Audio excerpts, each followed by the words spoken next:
So it's now official. The Prime Minister confirming the India and European Union concluding the long-pending trade pact, describing it as a big milestone in bilateral economic relations. So with this, over 90% of the goods exports to India will receive duty reductions under this landmark India-EU trade agreement, and it is a step expected to also save the EU member nations up to 4 billion euros in duties on the European products. So it is a historic milestone through and through, and in the press briefing, the Prime Minister also spoke about the special friendship that India shares with the European Union. My colleague Rishabh is joining us on the broadcast. He was part of this briefing as well. And Rishabh, there was so much about the historic trade deal. Apart from that, also a lot of significance on the people-to-people ties, the significance of the ties between India and the European Union. Well, definitely, as all the three leaders mentioned, and Prime Minister said it in as many words, that this is the moment where history will say things have changed from here. And that's what Prime Minister echoed in his press statement as well. The three key documents that have been signed today: the conclusion of negotiations of FTA, a big leap, from where we were, a moment which have been negotiated for over a decade now, a security and defense partnership. And as President Costa said, that prosperity cannot come without the security, and a defense and security partnership between India and EU is something that is very significant in the uncertain world we are living in, the world order that we are living in. This will definitely be seen as a stabilizer. All the three leaders echoed the same sentiment. Ursula also went on to say, and the excitement was quite clear in the European leaders' statement as well, where she said that Prime Minister Modi, we did it. We did sign the mother of all deals. This is Ursula von der Leyen, the president of EU. So the way we have seen the statements coming in, the people-to-people tie defense and security agreement, the conclusion of negotiations of FTA, a very comprehensive press statement from the three leaders, clearly showcasing that how the future between India and EU is definitely very strong. 180 billion euro is the trade relationship between India and EU. This is set to go up, as Ursula von der Leyen said, that this FTA, once signed, will save at least 4 billion euros in tariff that our businesses in Europe and India pay to each other because of the tariff barriers. So these are something which are the key takeaways: the FTA negotiation conclusion, the security and defense partnership, and the mobility pact. Again, the mobility pact will help Indians, especially the blue-collar professionals from India, to have better opportunities in Europe. That is a very important outcome of this. Apart from that, we'll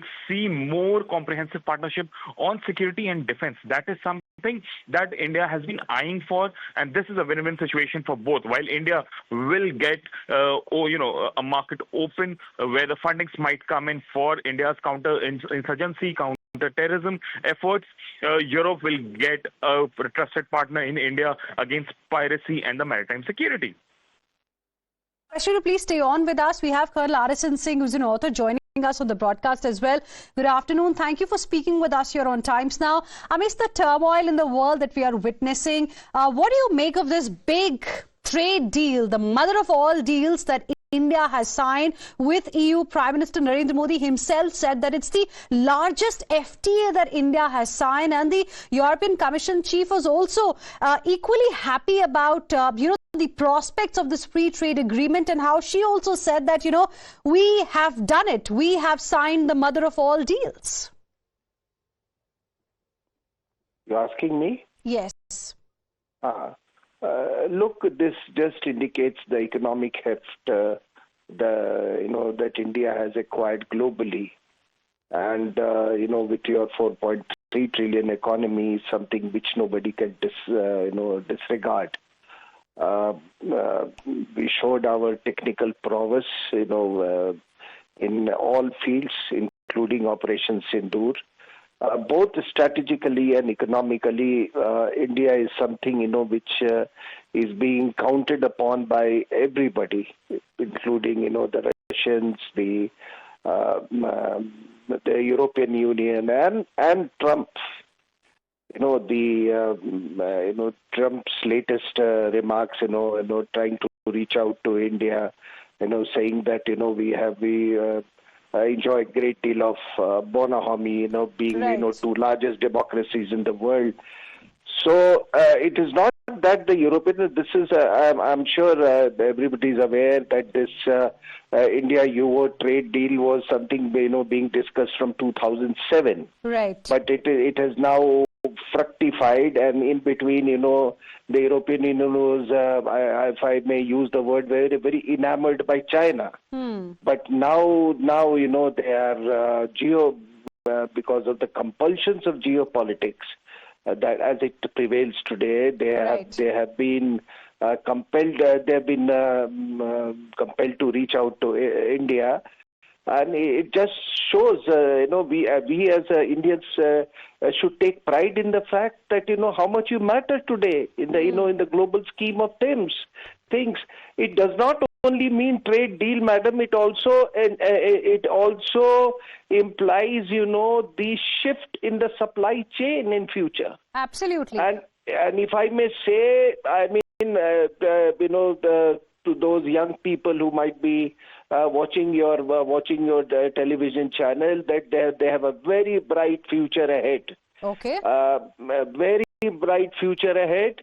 They just need to focus on hard work, and the sky is the limit. That's something which was not available to previous generations. Well, absolutely. Very well said. Mr. Arisan Singh, appreciate you speaking with us here on Times Now and sharing with us your perspective. Let me also go across to my colleague Srinjoy Chaudhary, who is joining us live right now for more on this. Srinjoy, in diplomacy, it's also about the words that the leaders really use. Now, very interesting points were made by the European Commission chief when she said that, we both, India and Europe, have chosen to be reliable partners. I think the kind of references that were made to the current geopolitical situation, without, of course, naming any country here, but, the message was absolutely clear, isn't it? Undoubtedly. And the Europeans are really caught in some kind of trap, because for years and years, they believed that their defense would be looked after, and suddenly they find that they are a little stuck. But on a slightly different note, Hina, this is something which is very important. The Director General Acquisition in the Defense Ministry is working on a deal, is working on a way out for all the firms that have been banned by the Indian Defense Ministry.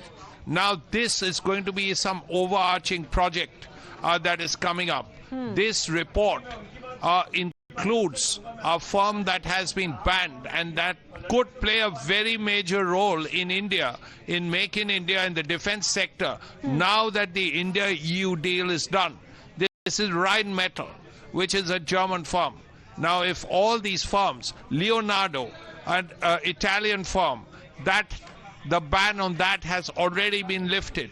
If as a result of this, these people can come to India, set up in India, make in India, export from India, it will be a big moment. Besides, the External Affairs Ministry, is what we are hearing, has asked the Defense Ministry if closer ties like exercises and all that could be done between India and the EU. Already India and France have something, India and Germany have something, India and Italy have something.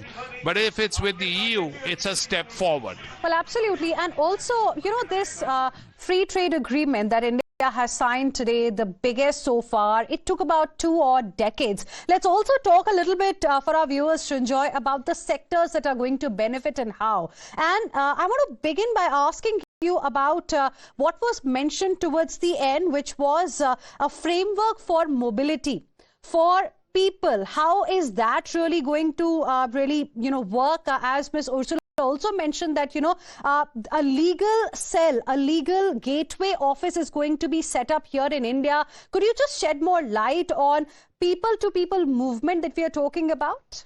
This is something India has wanted for a long time. And Prime Minister, it is something the Prime Minister is very keen on.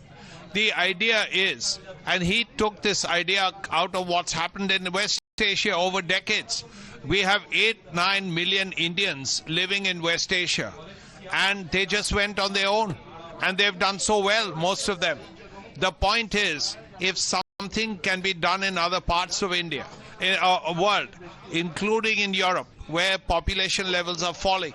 For instance, if someone needs an IT engineer, if someone needs a carpenter, if someone needs a plumber, now you have trained Indians who have been trained, number one, and who are willing to go across and work there for several years. The Greeks have thought of this as well. The point here is that once there is, the Prime Minister has used this phrase publicly also, language capsule. So if these people who have training already in an activity like carpentry, like IT engineering, if they get that training in language, a capsule, in French, in German, in Italian, in Polish, in Hungarian or whatever, then their life will be so much easier. So this is something that has been thought of in the past, and if it works out, it will ensure employment for a lot of people, a lot of Indians, and Europe needs them because of their falling populations, falling population growth. They desperately need trained people, and India is one country that they will be able to rely on. Right. They are not that happy with a lot of people from China coming in, or from the people, or some people in the Middle East. But India, they will see as a worthwhile country to deal with on this, because this will be for 3 years or 5 years or 7 years, and then they will all come back. And this is something that will benefit both sides. Right. Also, Srinjoy, I want to quickly talk to you about how the Prime Minister also mentioned that, you know, this deal, the free trade agreement that has been signed, it's also going to benefit the farmers in the country, the manufacturers in this country, the MSME sector as well. Do we have more details as to how exactly are these likely to benefit from this particular free trade agreement? You talked about employment opportunities that it's going to create for people, but what about these sectors specifically? Do we have more details? Yes, manufacturing. India has been trying and trying and trying to ensure that some level of manufacturing takes off in India. India, of course, is an IT giant, but manufacturing as a counter to the Chinese is something that India was looking at. Now, two things can happen. These MSME sectors, if they get opportunities to sell in Europe, products of high quality, that will help India. It would also help if there is a lot of investment from Europe to these MSME sectors and the manufacturing sectors. That will help as well. Right. So all of that will benefit India. And in specific parts, the agricultural sector can also benefit. Europe will benefit. There are huge amounts of cheese they can just send across. The same applies to butter and wine and stuff like that. The Europeans are very good at all that. Right. So India will benefit in that extent. Cheaper wine, cheaper cheese, cheaper butter, that kind of stuff. But some specific sectors, India could benefit as well. Right. We'll talk about those specific sectors as well in just a bit. Srinjoy, stay on with us. Let's now listen in to what exactly the leaders had to say after we got this announcement of India and EU signing the free trade agreement. आज भारत ने अपने इतिहास का अब तक का सबसे बड़ा फ्री ट्रेड एग्रीमेंट संपन्न किया है। आज 27 तारीख है। ये सुखद संयोग है कि आज ही के दिन यूरोपियन यूनियन के 27 देशों के साथ भारत ये FTA कर रहा है। यह एक ऐतिहासिक समझौता हमारे किसानों, हमारे छोटे उद्योगों, इसके यूरोपियन मार्केट तक पहुंच आसान बनाएगा, मैन्युफैक्चरिंग में नए अवसर पैदा करेगा और हमारे सर्विसेज सेक्टर के बीच सहयोग को और प्रबल करेगा। इतना ही नहीं, यह FTA भारत और यूरोपियन यूनियन के बीच इन्वेस्टमेंट को बूस्ट करेगा, नई इनोवेशन पार्टनरशिप बनाएगा और वैश्विक स्तर पर सप्लाई चेन को मजबूत करेगा। Prime Minister Modi, dear friend, 1 year ago the full College of Commissioners came to India. You mentioned it. And this is also a very special memory for me. It showed the seriousness of our intent and the strength of our commitment. Today we reap the fruits of that commitment with our historic summit. And let me start with trade. Prime Minister, distinguished friend, we did it. We delivered the mother of all deals. We are creating a market of 2 billion people. And this is the tale of two giants, the world's second and fourth largest economies. Let's go back to my colleague Srinjoy Chaudhary, who continues to be with us at this point in time. Srinjoy, talk to us a little bit about the body language here. When Ms. Ursula was saying, Prime Minister Modi, we did it. Do you see hope as far as EU is concerned, given how the situation really is right now around the world? Is it because of what's happening in the world that we are seeing so much of excitement as far as this India-EU trade pact is concerned, or do you think it's just about the opportunities it really brings?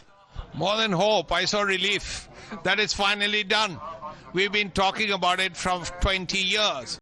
And Prime Minister always has this thing with numbers. Today is the 27th, and he remembered that the EU has 27 countries. So there is a huge level of hope. Number one, that things will improve.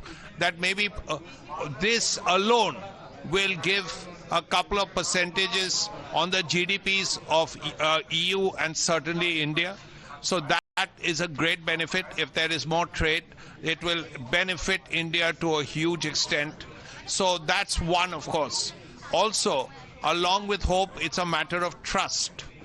Because if you trust the other side, and at this point there is a very high level of trust, let's not forget that when India buys fighter planes, it buys it from France.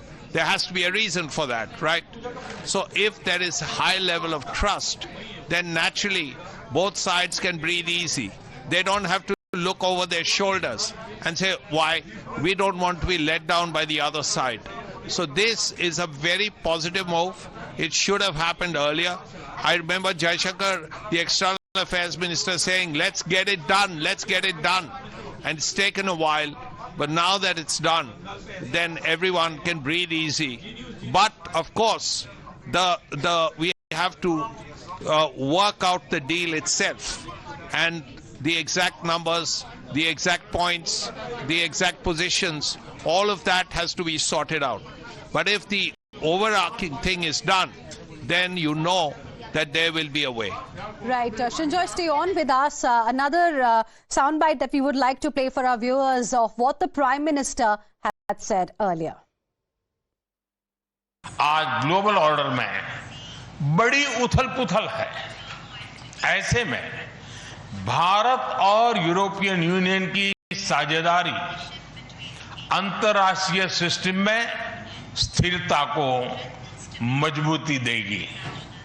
इस संदर्भ में आज हमने Ukraine, पश्चिमी Asia, Indo Pacific सहित कई वैश्विक मुद्दों पर विस्तार से चर्चा की।